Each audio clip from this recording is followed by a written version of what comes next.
Okay, here's some clips from today's shoulders and tricep workout. I started with bent over cable crossovers. I always start shoulders with rear delts. As a bodybuilder, I think you can never have too big of rear delts. I think that gives you the best overall 3D look, both from the side and the back, and even from the front. I've said this many times. If you look at yourself when you're standing completely relaxed in front of a mirror, your side delts actually face kind of forward. What sticks out the farthest is really more your rear delts. And so if you want width and thickness, I think rear delts are the way to go. Plus it's a great way to warm up the shoulders without any heavy involvement.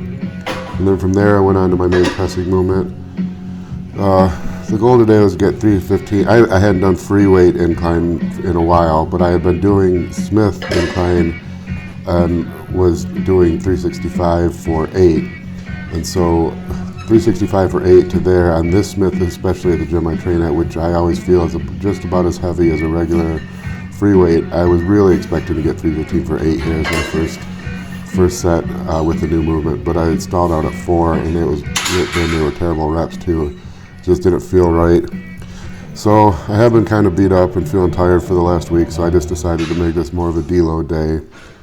And of course, as soon as I decided to deload and drop down to 225, the weight felt light and easy, which always happens as soon as your mind shifts like that. Suddenly your strength comes back. But did 15 reps here, and so it was kind of a weird start to the workout. 315 for 4, but then 225 for 15 with not much rest after. But that's how it goes sometimes. These felt really good. My form felt better. Maybe I just needed more warm-ups with 315. I don't know. But everything just felt better on this set. I didn't like the bench I was using. It was really wobbly, and so I couldn't use any leg drive really, or else the seat would kind of bounce back about 2 inches. And then these are incline upright rows. If I ever reference incline upright rows, this is what I'm talking about.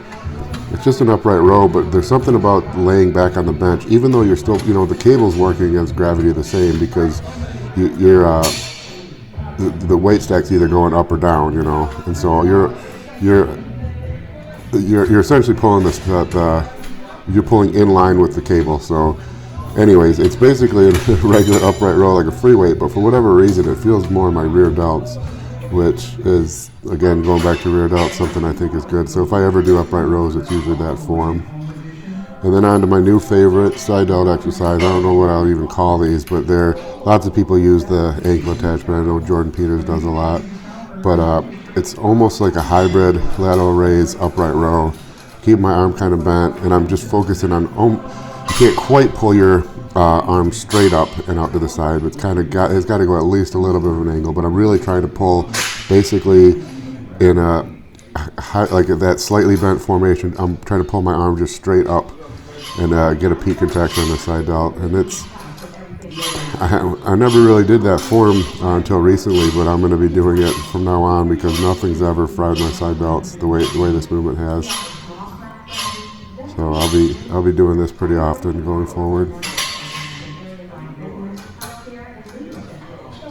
Yeah, you got to stand really close to the stack so that the cable's as vertical as possible. If you get too far out, then the angle is too far, lateral, and you're not really getting that peak contraction anymore.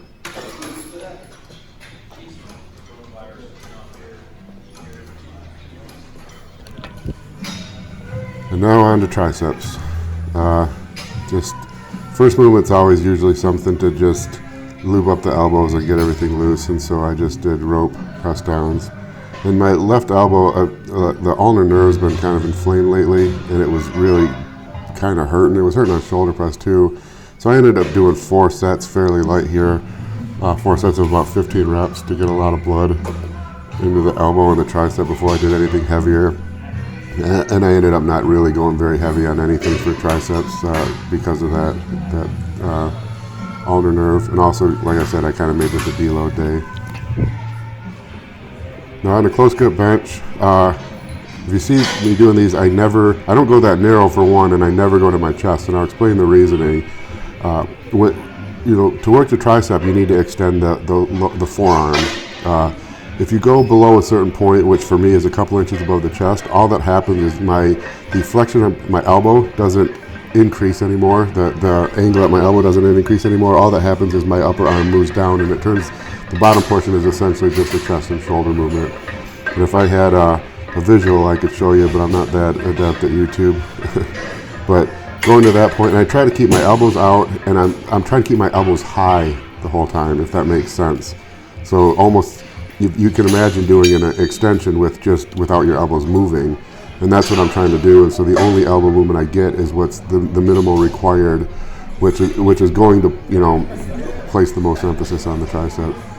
And now these for dips, machine dips, if I'm working my triceps, I face backwards, and the reasoning for that is the handles go farther behind me, which puts more stress on the triceps. If I'm doing these for overall chest, shoulders, and triceps, or just chest, I'll sit facing forward and lean forward more, which puts the handles kind of in front of me and puts the plane of motion when you're pushing instead of down and back, down and forward, which is going to activate the chest more.